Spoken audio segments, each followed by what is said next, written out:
Loretta Breuning, author of Habits of a Happy Brain, Retrain Your Brain to Boost Your Serotonin, Dopamine, Oxytocin, and Endorphin levels. I'm going to explain 5 ways to increase your joie de vivre, your joy of life. And these 5 ways just happen to fit 5 different chemicals: dopamine, serotonin, oxytocin, endorphin, and then how to relieve stress, because relieving stress is the biggest source of joy from the animal brain's perspective, stress being another chemical, cortisol. So let's start right in with dopamine. Dopamine is the chemical most immediately associated with the feeling of joy. Now, this is not the definition of joy that you're hearing in the modern communications, because we've sort of confused psychology with religion, and people want to think that they have a higher spirituality and that that's the source of their happiness. And so dopamine is a chemical found in animals. When you know what turns it on in animals, you can see like, oh yeah, that is what turns it on in people, but it's not higher spirituality. So this information may be a bit uncomfortable, but try it on and I think you'll see how it works for you. Needless to say, I'm not saying that we should act like animals or have lower values, but we have to be honest about the brain we have in order to manage it well. So if you don't get real about your happy chemicals, then you're going to turn them on in unhealthy ways impulsively, because all of that blah-de-blah that you hear in theory doesn't really work. So by being honest about your inner mammal, then you can redirect your natural mammalian responses to enjoy the joy of your own happy chemicals. So dopamine is actually turned on by something new and improved. Now, an animal has to look for food all the time or it will starve to death. And dopamine is the feeling of, oh, wow, I found something that meets my needs. So in the animal world, it's pretty hard to meet your need for food. And that's why animals and our human ancestors were happy just when they found food. But in the modern world, food is easily available, and anything you already have does not spark your dopamine. You want something new. Now, this is not, needless to say, higher values to say that something new makes me happy. So let's compromise with that a bit. If I walk into a coffee shop and they're roasting coffee beans, like, wow, that smell, oh, I love it. It gets me so excited. So think of that as dopamine.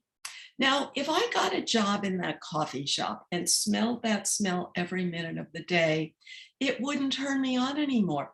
If it did, we'd all be fighting to be baristas. So that helps us understand how our brain works.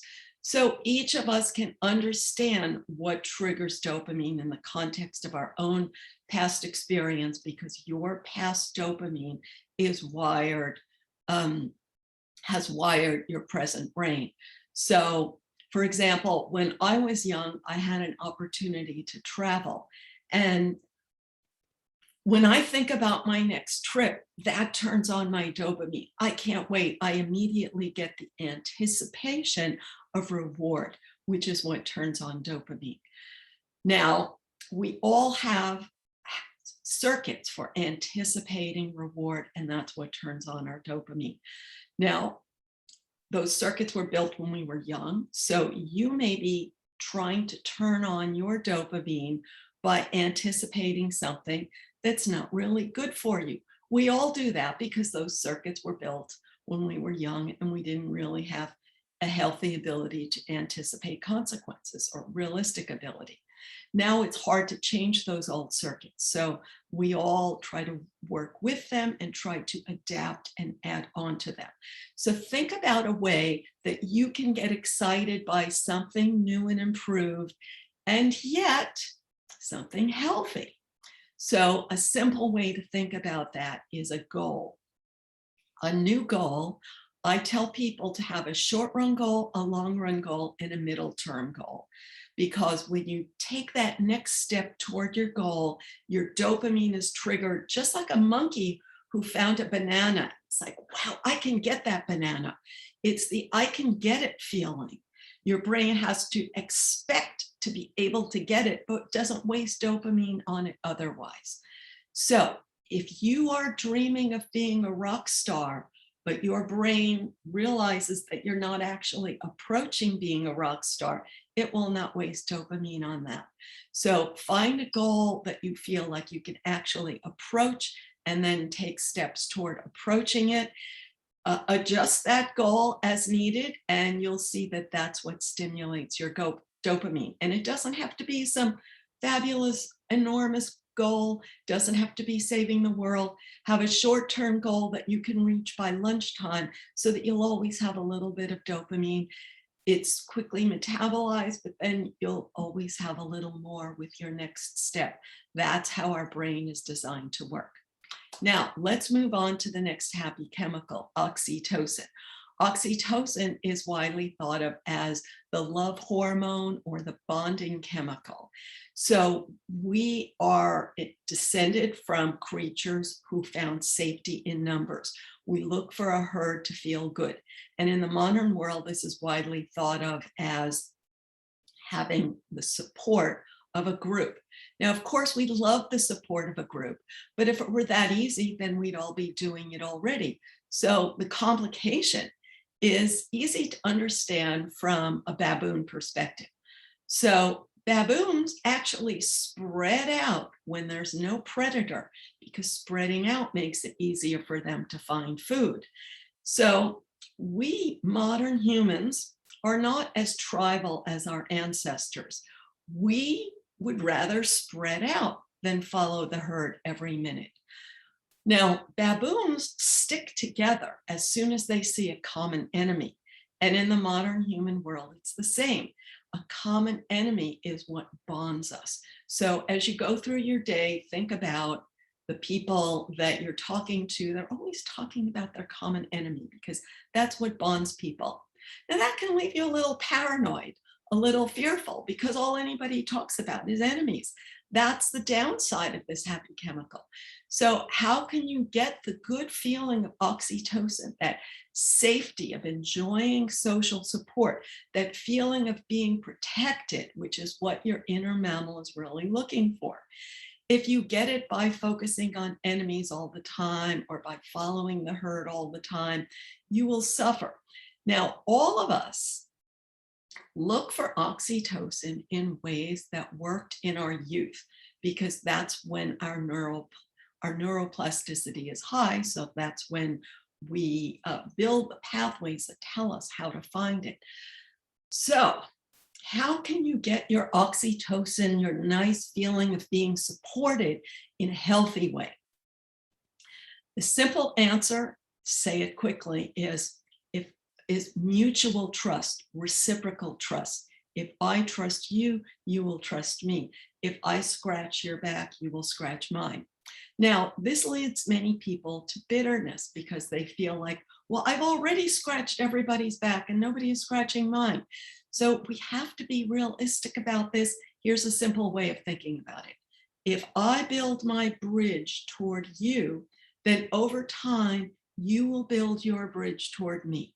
So if I spend my time building my half of the bridge toward other people, then my brain will anticipate social trust and connection and mutual support and the protection. Protection is selfish. A simple example of that is when a gazelle feels threatened, it runs toward the herd.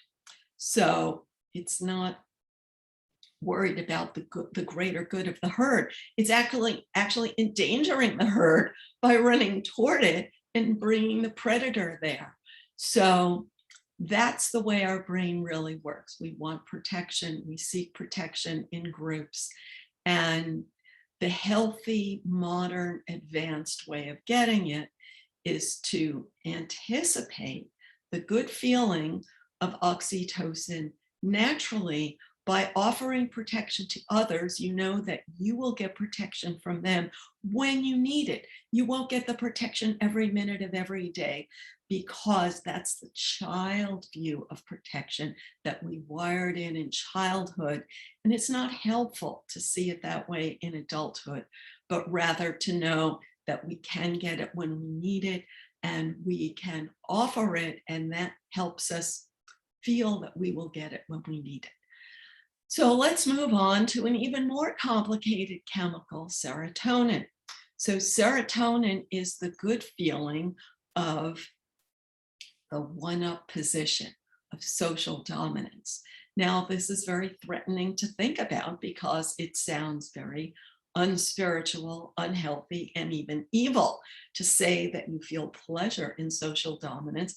And yet it's so obvious to see that that's what makes people feel good, is when they see themselves in the one-up position.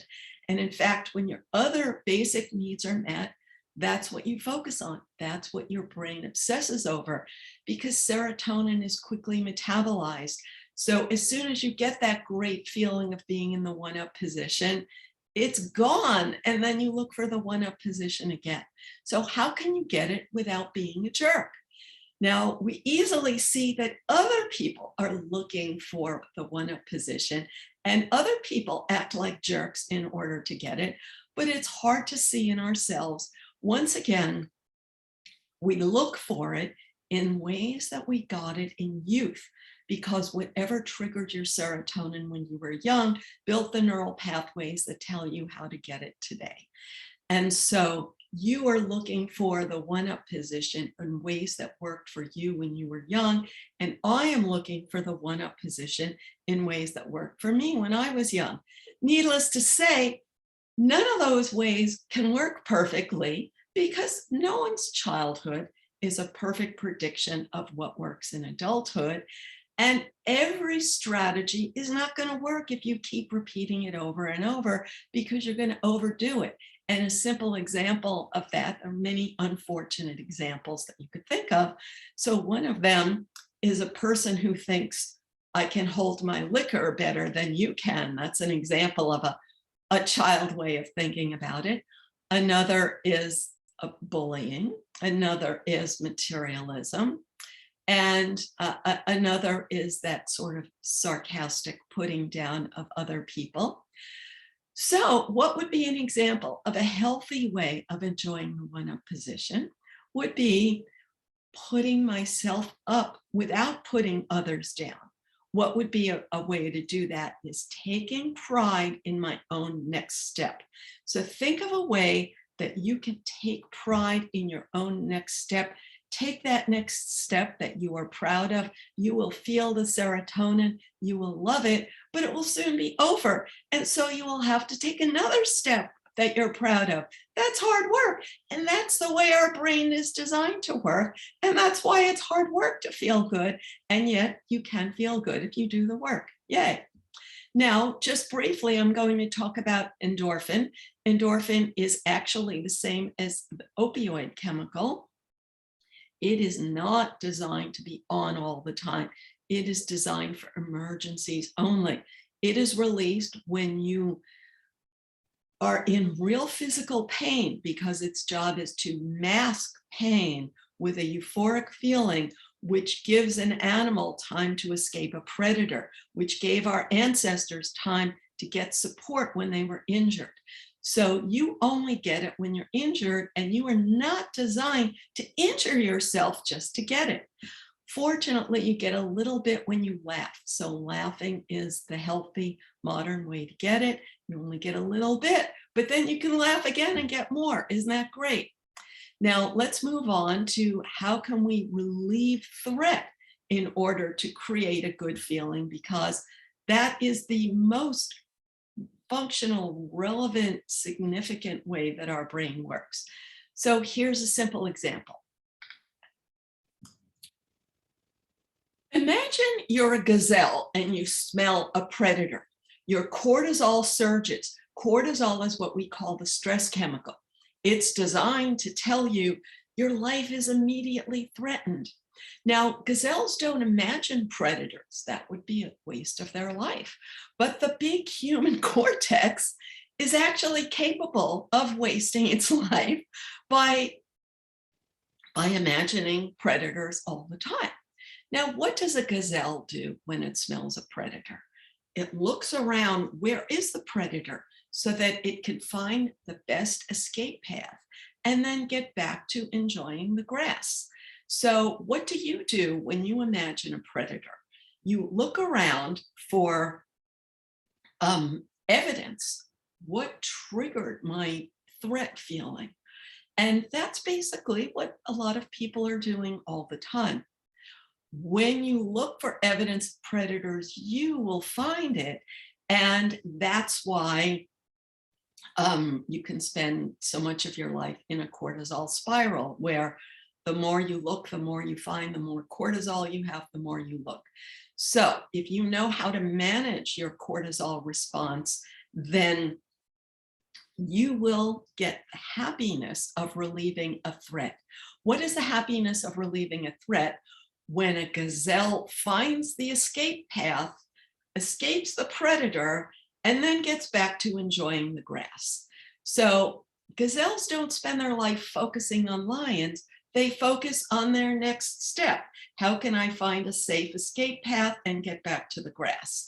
So you can be doing that by having a more realistic understanding of how your mind is activating that sense of a predator. Simple example is what's called post-traumatic stress. So whenever you had a surge of cortisol when you were young, neurons connect and build a pathway that tells you danger, avoid this. So you spend your whole life looking around for that particular threat. And it's so easy to see how people do this. I look for the threat from my past. You look for the threat from your past. You're always worried about X, and I don't even worry about that because I didn't build that pathway. And yet I'm worried about some other threat. This is what we humans do. So we really need to understand how we're creating our own threatened feeling. Once you recognize that pattern, then your next step is to do something fun for about a half hour, because cortisol stays in your body for a while. And anything you try to do, it ruins it. It gives you a bad feeling about it, because that's its job, is to tell you to look for bad information. So, for example, you're worried about X, you go do yoga, and then you maybe start thinking that you're really bad at yoga because the cortisol is giving you that bad feeling. So it's important to have a distractor, an activity that you actually like rather than you think you should be doing because it's good for you. And when you do that, your brain will be so busy with that activity that you can't think about a predator, because you can't create that illusion of being threatened while you're focusing on this hobby that you love. And that will stop the cortisol spiral. You'll stop triggering new cortisol. Now, I realized that I forgot to finish the example about the baboons. When baboons feel safe, they spread out.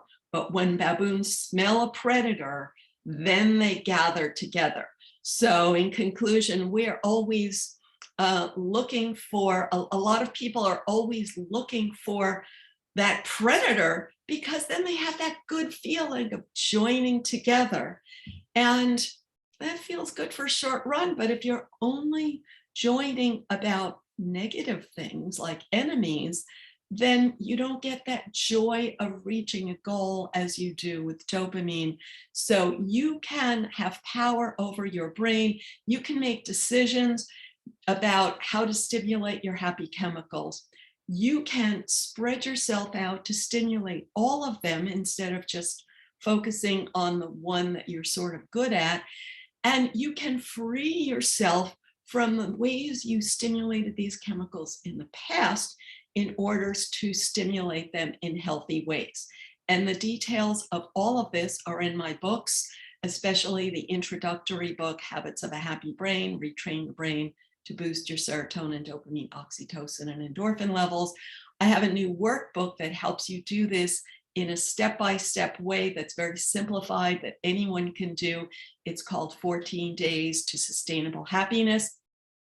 And I have a new book called Status Games, Why We Play and How to Stop which zeroes in on the serotonin piece, because that's really the hardest part, and the part that's really absorbing our attention today, which is, why do you feel so good when you're in the one-up position? And why do you feel like it's a survival threat when you see yourself in a one-down position and put someone else in the one-up position? And how to become aware that you're doing that in your own mind so that you can create new pathways to have more joy of serotonin and less pain of cortisol. Nice talking to you.